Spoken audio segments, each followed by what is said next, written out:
여러분 안녕하세요. 저는 의정부에 사는 30대 여성이고 정형외과에서 물리치료사로 일한답니다. 요즘 저희 병원 직원들의 점심시간 주제는 바로 여러분의 사연이에요. 그들도 다 아이 키우는 워킹맘이거나 한 집안의 며느리 또 누군가의 동서이거든요. 그래서 그런지 사연을 들으며 주인공의 감정에 많이 공감하더라고요. 물론 저도 그 사람들 중 한 명이고요. 물리치료라는 게 아픔을 없애려고 받는 거지만 치료 과정에서 고통이 수반되는 경우가 대부분인데요. 하지만 그런 고통이 저희 치료사의 잘못인 양 스트레스를 푸는 환자분들도 여러 계십니다. 그렇게 환자와 한바탕 씨름하고 나면 저희도 한껏 예민해지기 마련이에요. 그런 날 퇴근길에 듣는 시원한 사연은 정말 가뭄의 단비처럼 제 가슴을 후련하게 해준답니다. 그래서 오늘은 저도 얼음 동동 띄운 수정과처럼 여러분의 속을 시원하게 씻겨드릴 이야기를 준비했어요. 저는 1년 전에 같은 병원 동료와 결혼했습니다. 처음 취업했을 때부터 남편은 저에게 지대한 관심을 보였죠. 하지만 입사 초기에는 제가 애인이 있는 상태였답니다. 그래서 남편은 혼자 애만 끓였다고 하더군요. 그러다 제 이별 소식을 듣자마자 무작정 들이대기 시작한 거예요. 남편 말로는 그때를 놓치면 또 다른 남자에게 저를 뺏길 것 같았다고 하더라고요. 하지만 남편은 정말이지 제 스타일이 아니었어요. 평소 담백하게 생긴 남자를 좋아하던 저는 수검댕이 눈썹에 부리부리한 눈매의 남편이 너무 부담스러웠네요. 뭔가 느끼한 바람둥이일 것 같은 인상이 강했거든요. 그렇지만 남편은 포기를 모르는 남자였어요. 계속된 제 거절에도 아랑곳하지 않았습니다. 결국 저는 남편의 6번째 고백을 받아들이게 됐지요. 그때는 벌써 남편이 저를 따라다닌 지 2년이 훨씬 지난 다음이었어요. 생각해보니 그 시간 동안 계속 거절한 저도 따라다닌 남편도 참 대단한 사람들이네요. 어쨌든 저희는 그렇게 연인이 됐고 꼬박 1년을 연애하다 결혼을 하기로 했습니다. 그런데 결혼을 약속한 후부터 저희에게 예상치 못한 시련이 닥쳐왔어요. 바로 시부모님의 극렬한 반대에 부딪힌 것이죠. 특히 예비 시어머님은 단식투쟁까지 불사하며 결사반대하시더군요. 반대 이유는 바로 저희 집 형편이 시댁에 비해 처진다는 것이었어요. 그리고 다른 한 가지는 저희 친정아버지의 장애 때문이었죠. 저희 아버지는 어릴 때 소아마비를 앓아 왼쪽 다리가 불편하셨거든요. 하지만 저는 그런 부모님이 부끄럽지 않았어요. 성한 몸으로도 밥벌이 하기 싫어 빌어먹고 사는 사람이 천재인 세상 아닌가요? 그런데 불편한 몸으로도 외동딸을 위해 슈퍼를 하며 최선을 다해 살아온 아버지를 제가 왜 부끄러워하겠어요? 저는 제 결혼 때문에 부모님의 이런 노력이 무시당하는 것 같아 너무 속이 상했습니다. 게다가 예비 시어머니는 저에게 대놓고 가슴을 후벼 파는 말들을 아무렇지도 않게 하셨네요. 자기 아들 꼬연에 부모와 척을 지게 만든 불효라며 막말을 하셨죠. 좋게 시작해도 어려운 게 시댁과의 관계라는데 그렇게 삐걱거리는 시작은 저도 원치 않았어요. 그래서 저는 그쯤에서 남편과의 관계를 정리하려고 했는데요. 남편은 저와 생각이 너무나 달랐습니다. 단식투쟁하는 자기 어머니는 보이지도 않는지 저에게만 매달려 마음을 돌리려고 안달을 하더군요. 저는 부모님이 반대하는 결혼은 할 수 없다고 버텼고 결국 남편은 차면추가에 빠졌죠. 그런데 며칠 후 다급한 목소리로 예비 시어머니가 전화를 했더라고요. 며칠 잠잠하던 남편이 유서 비슷한 글을 남기고 사라졌다는 거예요. 예비 시어머니는 울먹이며 어떤 반대도 하지 않을 테니 자기 아들만 찾아달라고 간곡히 부탁하더군요. 깜짝 놀란 저는 남편의 친구들에게 연락해보고 함께 여행한 곳도 찾아가 봤습니다. 하지만 이틀이 지나도록 어디서도 남편을 찾을 수가 없었어요. 그런데 3일째 되던 날 남편이 제 발로 저희 집 앞에 나타났습니다. 돌아오면 무조건 결혼하겠다고 남긴 제 문자 메시지를 확인했던 거죠. 저보다 나이가 2살이나 많지만 어린아이 같은 남편을 보니 화도 나고 안쓰럽기도 했어요. 하지만 무엇보다 무사히 돌아와줘서 너무 고맙더라고요. 그렇게 저희는 우여곡절 끝에 결혼을 하게 됐습니다. 그런데 결혼 전 상견례 자리에서 생각지도 못한 일이 일어났어요. 바로 저희 친정엄마와 시어머니가 아는 사이였던 겁니다. 그날 한정식 집에서 마주한 두 분은 인사를 나누고 자리에 앉았지만 별 말씀이 없으셨어요. 그런데 식사가 시작되고 뭔가를 골똘히 생각하던 시어머니가 먼저 입을 여시더라고요. 저 혹시 안혜경이 아닌가? 그럼 기름집 민자 언니. 맞구나. 그래, 나 민자야. 아까는 긴가민가 했는데 한참 봐도 맞는 것 같더라고. 저도 그랬어요. 어쩜 이렇게 인연이 되기도 하네요. 아는 채 대화하는 두 사람이 신기했는지 제 남편 될 사람이 두 어머니께 물었습니다. 아니, 두 분이 아시는 사이예요? 그래, 같은 고향 사람이야. 우리가 중학교도 같이 나왔던가. 네, 언니가 한 해 먼저 졸업했죠? 정말 신기하네요. 인선이랑 저랑 정말 인연인가 봐요. 그러네. 앞으로 좋든 싫든 계속 보고 살아야겠어. 그러게요. 여기서 언니를 만나게 될 줄은 정말 상상도 못했어요. 앞으로 저희 딸 잘 부탁드릴게요. 부탁은 무슨, 사랑을 받든 미움을 받든 다 지가 하기 나름이지. 네가 잘 가르쳤으면 뭐 걱정할 게 있겠어? 아, 네. 그렇죠 뭐. 시어머니는 의례적인 엄마의 말에 날카롭게 반응하셨어요. 이상하게 고향 사람이라던 두 분은 서로의 존재가 그리 달가워 보이지 않았답니다. 두 사람 사이에는 알 수 없는 어색함과 긴장감이 흐르고 있었죠. 하지만 눈치 없는 남편은 마냥 좋아하기만 하더군요. 그렇게 상견례를 마치고 집에 돌아온 친정엄마는 근심 가득한 얼굴로 말씀하셨어요. 예전부터 저희 시어머니가 좀 앙칼진 구석이 있다는 거예요. 사실 그런 시어머니에게 시집 보내고 싶지도 않고 마음 같아선 더 데리고 있고 싶지만 이 서방을 봐서 시집 보내는 거라고 하시더군요. 그러면서 덧붙이신 말이 혹시나 어려운 일이 생기면 꼭 엄마한테 말하라는 거였습니다. 엄마는 안쓰러운 표정으로 제 얼굴을 쓰다듬으며 한숨을 쉬셨죠. 고향 사람이니 시어머니의 성격을 너무나 잘 알아 더 걱정이 되셨던 모양이에요. 저는 근심 가득한 표정으로 말하는 엄마를 보면서 엄마를 위해서라도 잘 살아야겠다고 마음먹었네요. 어쨌든 그렇게 결혼식까지 마치고 저희는 드디어 부부가 되었습니다. 결혼을 하고 나니 바쁜 일이 너무 많았어요. 직장도 다녀야 하고 살림도 해야 하니 정신이 없더라고요. 저는 그제야 엄마가 얼마나 고마운 존재인지 다시 한번 깨달았답니다. 결혼하고 2달쯤 지난 어느 날, 저는 이렇게 소중한 엄마가 부당한 일을 당하는 걸 목격하고 말았습니다.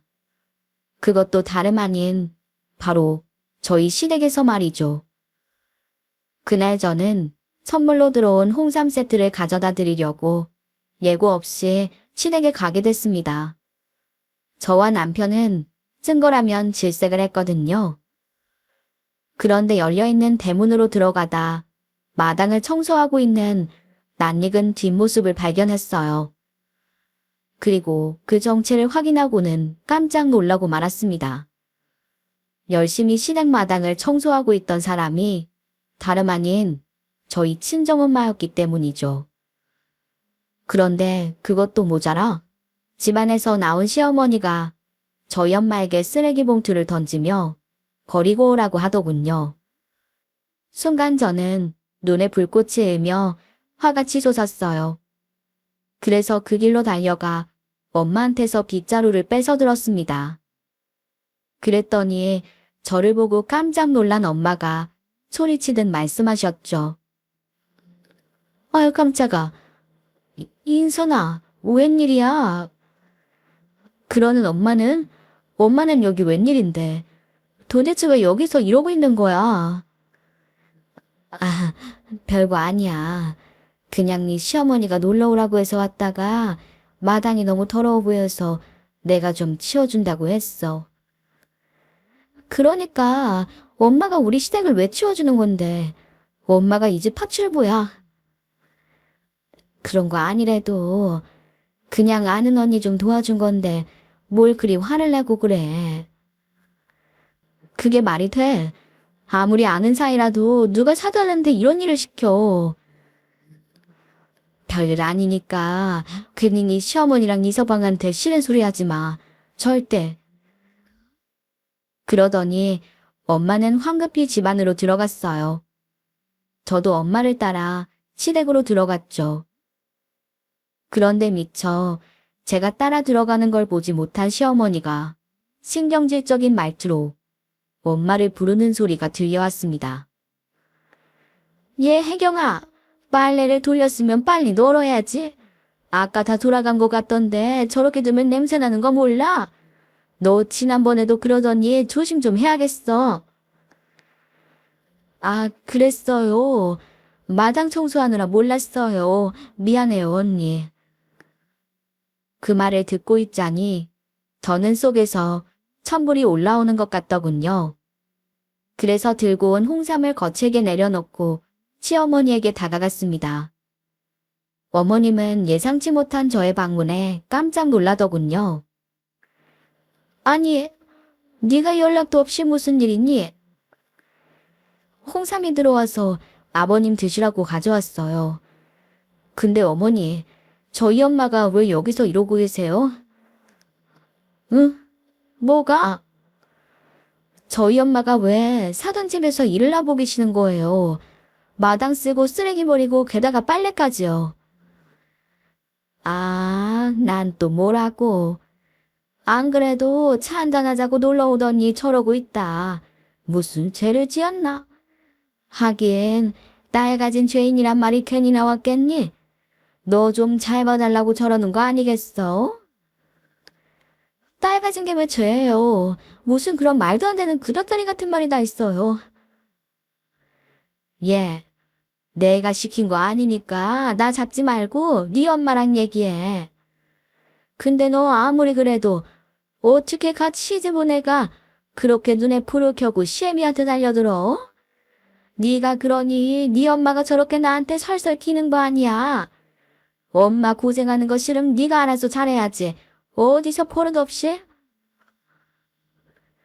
시어머니는 되려 저에게 큰 소리를 치더군요.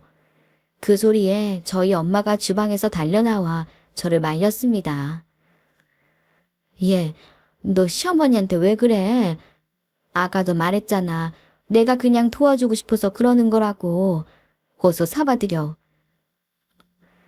엄마가 왜 여기까지 와서 일을 해? 안 그래도 허리가 안 좋은데.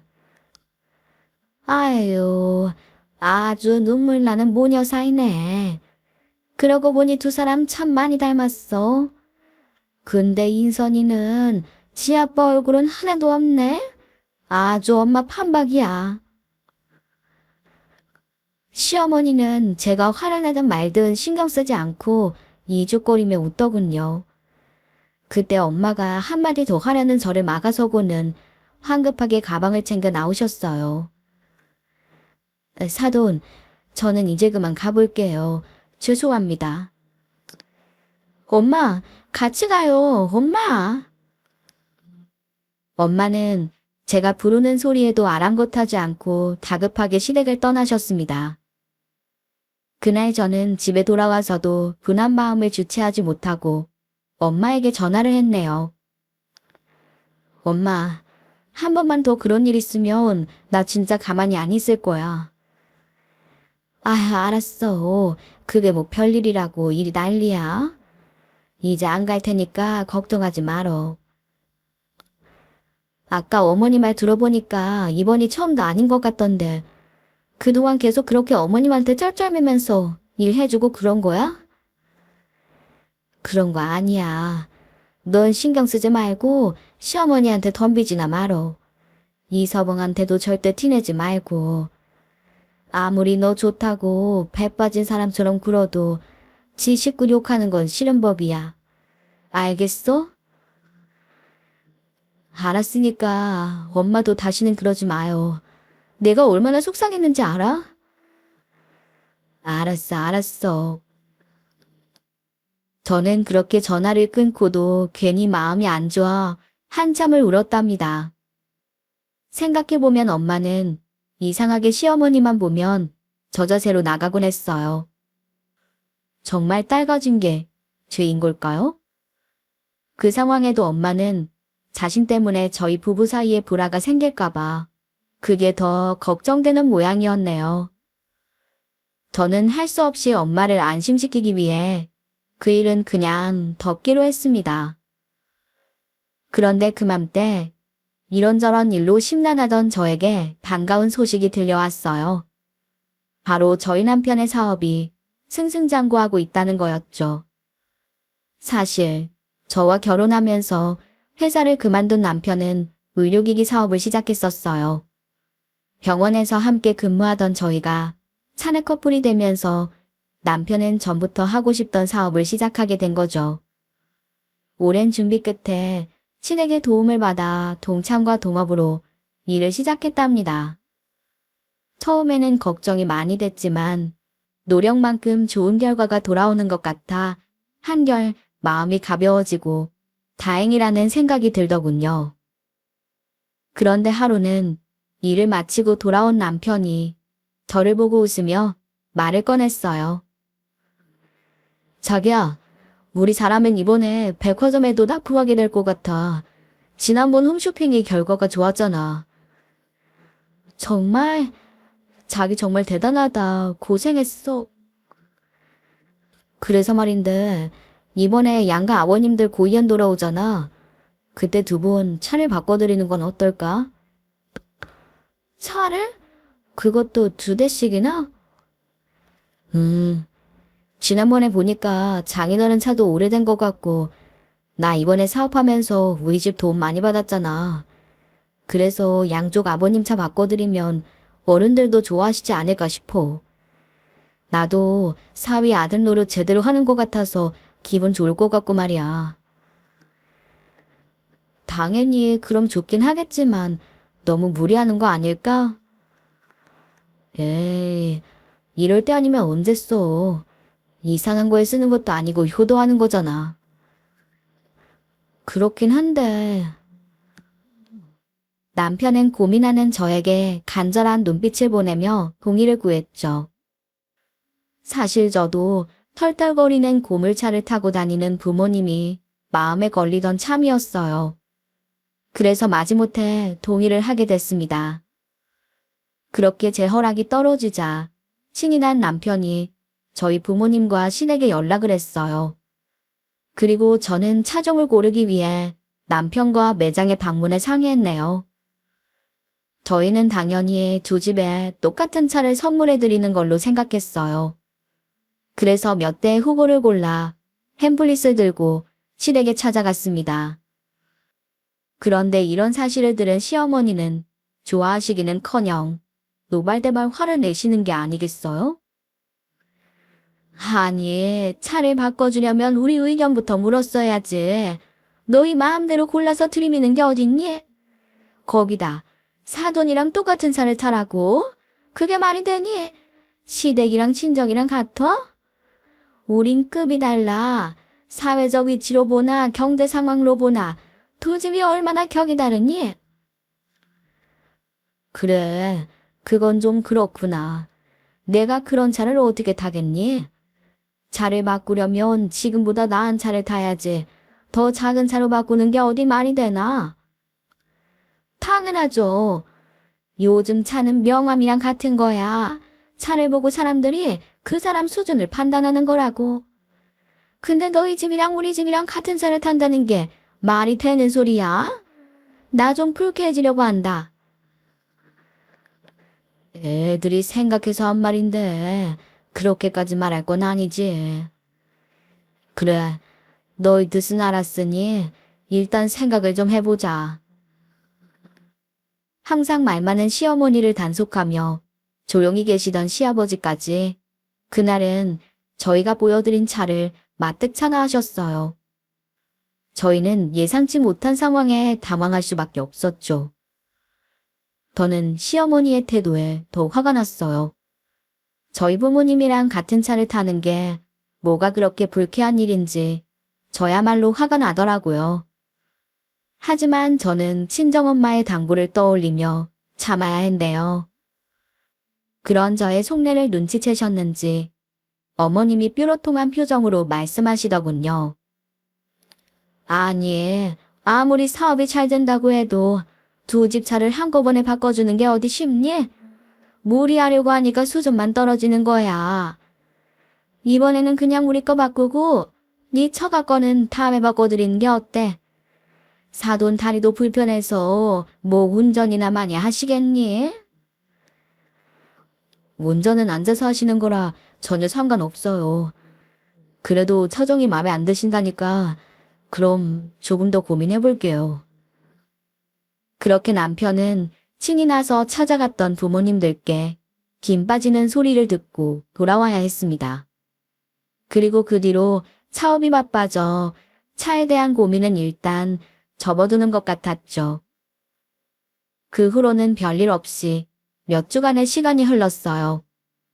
그리고 주말을 앞둔 어느 날 병원에 예약 환자가 적어 일이 일찍 끝나게 됐는데요. 그날 남편은 저녁 약속이 있다고 하더군요.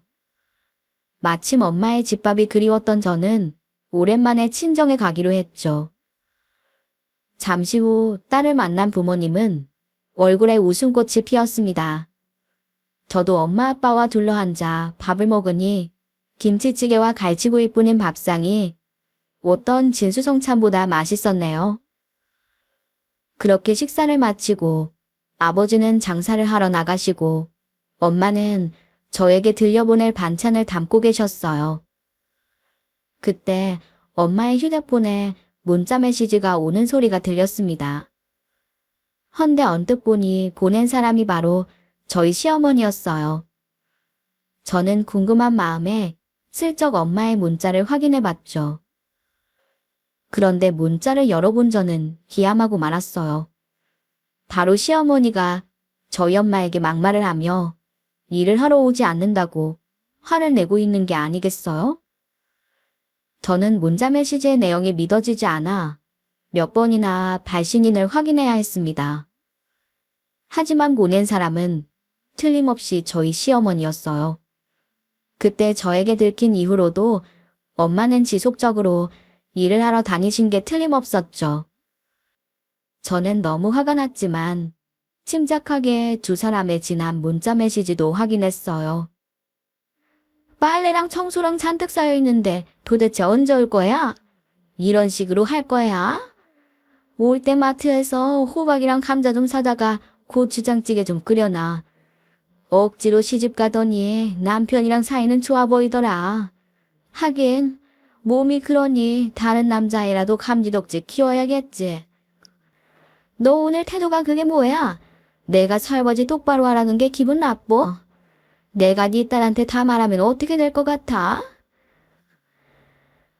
저는 너무 놀라고 기가 막혀서 휴대폰을 든 손이 부들부들 떨리기까지 했습니다.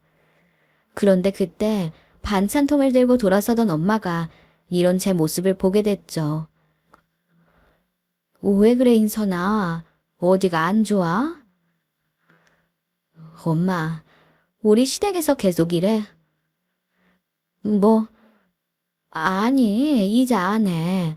네가 하지 말라면서. 거짓말. 어머니가 엄마한테 빨래하러 오라는데 왜 거짓말했어? 그러더니 엄마는 제 손에 들린 휴대폰을 보고는 기겁하며 달려왔어요. 인선아, 그게 아니고.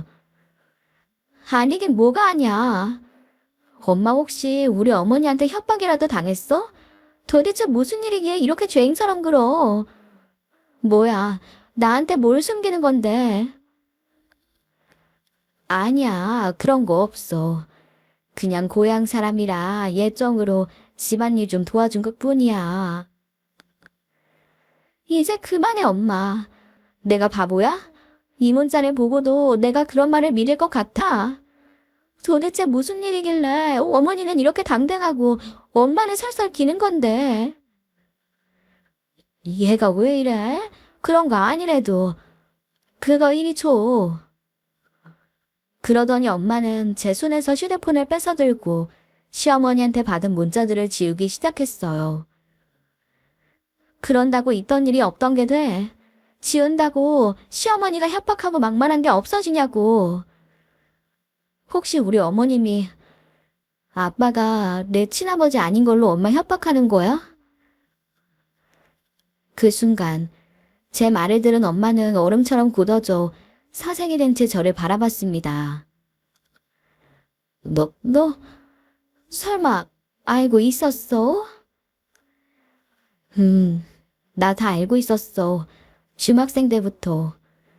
그때 외할머니랑 아버지가 얘기하는 거 들었단 말이야. 그런데 왜 말하지 않았어? 그냥 엄마랑 아빠가 내가 모르길 바라는 것 같아서. 물론 그땐 충격적이었지만 내가 그런 이유 때문에 엄마 아빠 속상하게 하기에는 두 분이 날 너무 사랑해줘서 그럴 이유가 없었어. 제 말을 듣던 엄마는 다리에 힘이 풀렸는지 그 자리에 그만 털썩 주저앉고 말았습니다. 저는 달려가 엄마를 안고 말했어요. 고작 그런 이유 때문에 우리 어머니한테 휘둘린 거야?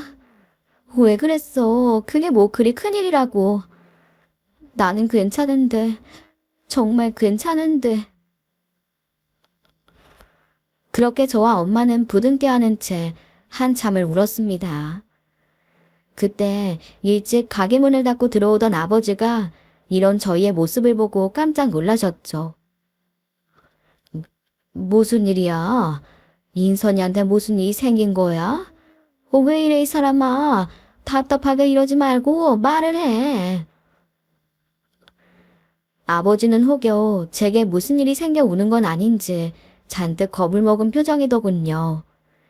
저는 울음을 그치고 이번에는 아버지를 안으며 말했습니다. 아니 아빠, 나 아무 일도 없어. 내가 친아버지가 따로 있다는 걸 알고 있어서 엄마가 그것 때문에 놀라서 그래요. 난 아무 상관 없는데. 그러니까 아빠는 놀라지 마. 뭐? 네가 그걸 알고 있었다고? 어떻게, 어떻게 알았다는 거야? 그때 나 중학교 3학년 때 외할머니가 오셨을 때 나 고등학교 진로 정한다니까 할머니가 아빠한테는 상고 보내라고 하셨어. 남의 딸 키워준 것도 고마운데 더 이상 고생하지 말라고 하면서. 근데 아빠가 막 화를 냈잖아. 그런 말씀 하시지 말라고 하면서. 그러고서 우리 집 힘든데도 아빠가 나 끝까지 대학 보내줬잖아. 인선아, 아빠가 미안해. 널 정말 잘 키워주고 싶었는데 아빠가 너무 못나서 고생만 시켰어. 그리고 저와 아빠는 또 한바탕 오열하고 말았습니다. 그 후로 감정을 추스른 아빠와 엄마로부터 제 출생에 관한 이야기를 들을 수 있었죠. 이야기는 엄마가 갓 20이 넘었던 시절부터 시작하더군요. 그때 고등학교를 마친 엄마는 집안 형편이 어려워 대학은 꿈도 꿀 수 없었답니다. 그래서 시골에서 외할아버지와 할머니를 도와 농사를 짓고 있었다고 해요. 그런데 그때 서울에서 의대생들이 시골에 의료봉사를 왔던 겁니다. 그렇게 만난 엄마와 의대생은 금방 서로에게 빠져 덜컥 저를 갖게 됐다고 하더군요. 하지만 아직 나이 어린 대학생이었던 친부는 엄마의 임신을 알고 겁을 먹었답니다. 그래서 그 길로 서울로 도망치듯 떠나버린 거죠.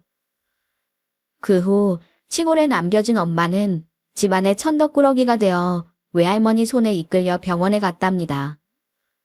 하지만 차마 생명을 해칠 수 없어 도망쳤다고 하더군요. 그래서 고민하던 외할아버지는 예전부터 엄마를 짝사랑하던 아버지를 떠올렸던 거죠. 형수 외할아버지는 아버지의 장애 때문에 엄마 곁에 얼씬도 못하게 했다더군요.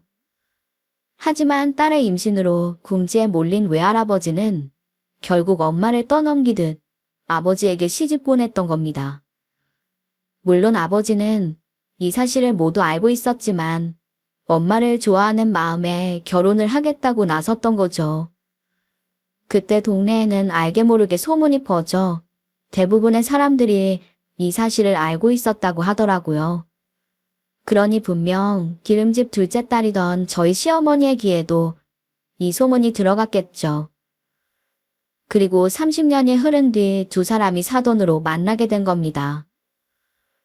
하지만 그런 일을 알고 있다고 모두 저희 시어머니처럼 비열하게 나오지는 않을 거예요. 어머니는 분명 반대하는 결혼을 감행한 제가 미웠을 테고 또 처지는 저희 집안이 우스웠던 거겠죠. 이런 사실을 모두 알고 나니 시어머니가 정말 끔찍하게 미웠습니다. 그리고 제가 이 사실을 알고 있는지도 모른 채 갖은 수모를 겪으며 마음 졸였을 엄마를 생각하니 억장이 무너졌어요. 엄마는 딸이 출생의 비밀을 알고 충격을 받을까봐 겁을 먹고 시어머니에게 끌려다니고 있었던 겁니다. 결국 저는 언젠가 시어머니에게 복수를 하겠다며 일을 갈게 됐어요. 그런데 그 복수의 기회는 생각보다 빨리 찾아왔네요. 부모님과 출생의 비밀로 한바탕 눈물바람을 한 후 저는 뜻밖의 연락을 받게 됐는데요. 전화를 한 사람은 바로 제 친부의 변호사라는 사람이었어요. 그러고는 생각지도 못한 사실을 통보하더군요. 부잣집 아들이자 성공한 의사였던 친부가 얼마 전에 돌아가셨다는 겁니다. 그런데 친부는 저와 엄마를 버린 죄책감에 평생 괴로워했다고 하더군요. 그러다 생애 마지막에 저에게 큰돈을 유산으로 남기고 떠났다는 겁니다. 저는 전혀 예상하지 못했던 놀라운 소식에 어안이 벙벙해졌죠. 한 번도 궁금해한 적 없던 친부로부터 졸지에 수십억의 유산을 받게 됐으니 말이에요. 그런데 이때 저와는 반대로 남편의 사업은 점점 어려워지고 있었어요. 남편과 함께 동업을 하던 동창이라는 인간이 횡령을 하고 도망쳐버렸던 겁니다. 알고 보니 이 사람은 불법 도박에 빠져 가정이고 일이고 배는 게 없는 사람이었던 거죠. 이 일로 집과 상가를 담보로 잡혀 남편에게 사업자금을 대주었던 시부모님은 은행의 모든 것을 뺏기고 말았습니다. 결국 노후에 전 재산을 날리게 된 시부모님은 발을 동동 구르더군요. 물론 저도 그동안 저에게 헌신적으로 잘해준 남편의 사업이 힘들어진 게 너무나 안타까웠어요. 그래서 저는 바로 이 위기를 기회로 삼아 남편도 도와주고 저희 시어머니의 악행에도 복수를 해주기로 마음먹었죠. 그런데 그러려면 먼저 저의 출생의 비밀과 이런 비밀을 꼬투리 삼아 엄마를 괴롭혀온 시어머니의 만행을 모두 밝혀야 했습니다. 그리고 남편에게 제가 졸지의 친부로부터 큰 유산을 받게 됐다는 것도 알려주게 됐죠. 이 사실에 남편은 너무나 놀라워했고 또 미안해했어요. 남편은 시어머니를 대신해 저에게 몇 번이나 사과하더군요. 그리고 저희 친정부모님께도 무릎을 꿇고 용서를 구했답니다. 하지만 그게 어디 남편의 잘못이겠어요? 그래서 저는 남편에게 한 가지 제안을 하게 됐습니다. 이번 기회에 앞뒤 가리지 않고 저희 친정을 무시하는 시어머니의 태도를 고쳐드리고 싶다고 말이에요. 처음에 남편은 잠시 고민했어요. 아무리 밉다고 해도 자신의 부모님이었으니까요. 하지만 제가 해코지를 한다는 게 아니잖아요. 다만 시어머니의 행동을 좀 고쳐드리고 싶다는 것뿐이니 결국 남편도 저의 제안에 동의하게 됐네요. 그리고 사실 그렇게 하지 않으면 남편과 갈라서겠다는 제 협박에 어쩔 수 없이 동의하게 된 것도 있었어요. 뭐 어쨌든 그렇게 해서 남편은 제가 시부모님께 어떤 행동을 하든 서운해하지 않고 지켜봐 주기로 약속하게 됐습니다. 그 후 저는 유산의 일부를 남편의 사업에 투자를 해 위기를 넘기게 해주었어요. 이 소식을 들은 시부모님들은 지금까지와는 완전히 다른 태도로 저를 대하더군요. 은행에 넘어간 집 때문에 이사를 의논하러 찾아간 저에게 시어머니는 전에 없던 미소를 보이며 말했습니다. 아가, 네가 이번에 아주 큰일 해줬다. 너 아니었으면 어쩔 뻔했니? 그리고 너 건물도 샀다며? 거기서 나오는 임대료면 사실 우리 아들 그만 고생해도 되겠다. 그치? 그건 그거고 일은 해야죠. 사람이 꼭 먹고 살려고만 일하나요. 저도 그렇고 그 사람도 그렇고 일은 계속하기로 했어요. 그래서 말인데 두 분도 이제 상가 임대료가 날아갔으니 뭐를 좀 하셔야 하지 않겠어요? 뭘 하다니? 어떤 거 말이냐? 일이요. 매달 정기적인 수입이 없어졌으니 뭐라도 하셔야죠. 우리한테 일을 하란 말이야? 아니, 우리가 이 나이에 어떻게 일을 해? 나이가 왜요? 저희 부모님도 두 분이랑 같은 연배신데 아직도 열심히 일하고 계세요. 오히려 제가 쉬시라고 해도 계속 하시겠다고 하던걸요. 그러니 두 분도 생활비라도 벌 수 있는 일을 좀 생각해 보세요. 멀쩡히 사업하는 아들이랑 건물주 며느리 두고 이 나이에 일한다고 나서면 사람들이 욕한다. 그게 다 니들 욕먹이는 거란 말이야. 요즘 그런 걸로 욕하는 사람 없어요. 다들 대단하다고 칭찬할 거예요. 그리고 설사 욕한다고 해도 그런 사람들 말 신경 쓸 필요 뭐 있어요? 우리 이사할집 의논하자더니 너 이러려고 왔니? 이게 이제 보니 돈 좀 생겼다고 시부모를 아주 가지고 놀려 그러네. 됐다. 네 돈 필요 없으니 당장 가거라. 이 괘씸한 것. 마음대로 하세요. 당장 이 집에서 나가서 어디로 가시려고요? 그 사람한테 연락해도 소용없어요. 요즘 사업 일으키느라 정신없거든요. 그리고 그 돈도 다 제가 대고 있는 거 아시죠? 두 분이 이러시면 저 당장 그 사람이랑 헤어지고 투자한 돈도 다 회수할 거예요. 마음대로 해보세요. 아니, 너 도대체 우리한테 왜 이러는 거야? 어쩌라고 이러는 거냐고? 우리가 어디 노름하다가 침 날려 먹었니? 네 남편 사업자금 대주다 이렇게 된 거 아니야? 그러니 제가 도와드리러 왔잖아요. 저기 큰 길가에 새로 생긴 아파트 24평 전세로 계약해놓고 왔어요. 병원이고 마트고 가까워서 오히려 지금 집보다 살긴 훨씬 편하실 거예요. 집은 제가 얻어드렸으니 생활비는 두 분 힘으로 해결하시라는 게 잘못된 거예요. 아, 그래. 거기 단지도 넓고 아주 좋아 보이더구나. 그 집을 얻었어? 아, 잘했다, 잘했어. 잘하긴 뭘 잘해요.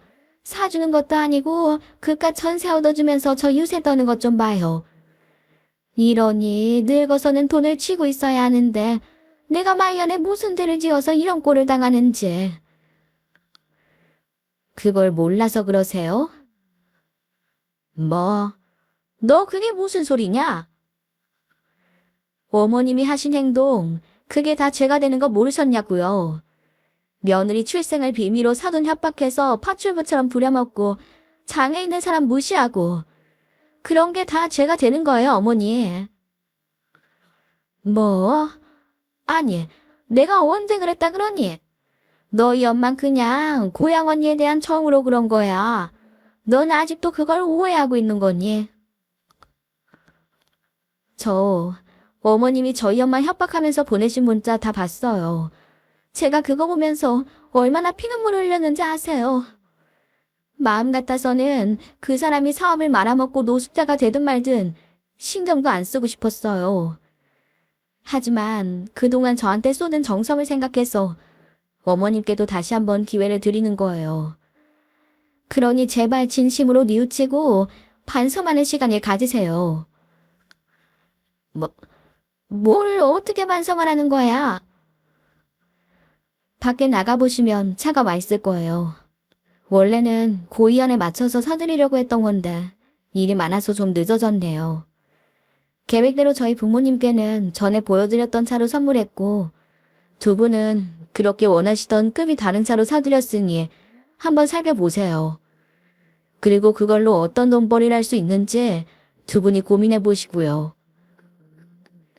저는 말을 마치고 일어나 밖으로 걸어 나왔습니다.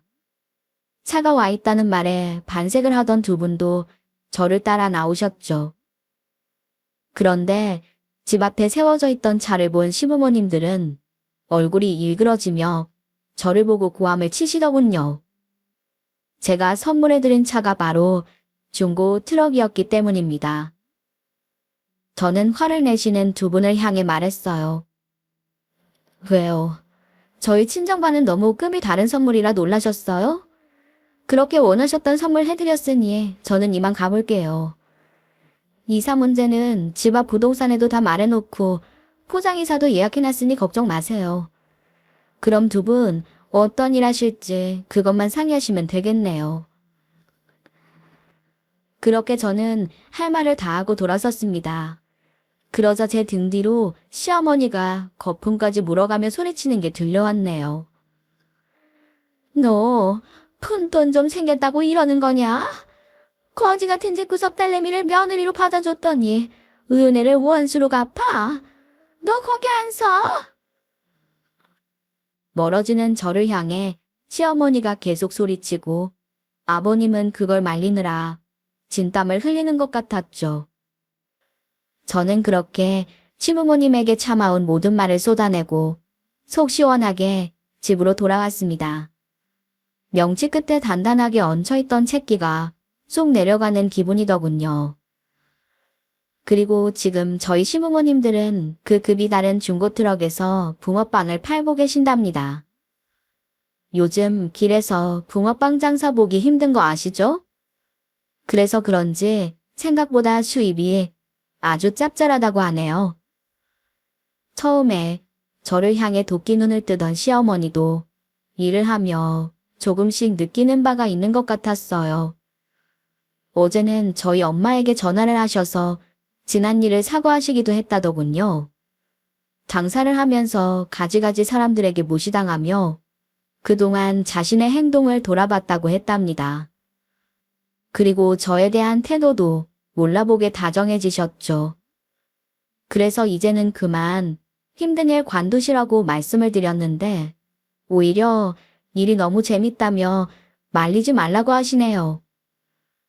저는 그런 시부모님들을 보며 생각했어요. 사람들은 왜 가졌을 때 겸손하지 못하고 다 잃고 나서야 반성을 하게 되는 걸까요? 여러분은 부디 겸손하게 남을 배려하는 삶을 사시기를 바라며 오늘 제 이야기를 마치겠습니다. 모두 건강하고 복된 하루 되세요. 감사합니다. 오늘의 썰맘 사연에 여러분의 소중한 댓글 기다리면서 구독, 좋아요, 고민은 물론 알람 설정도 부탁드립니다. 그럼 오늘도 함께 읽어주셔서 감사합니다.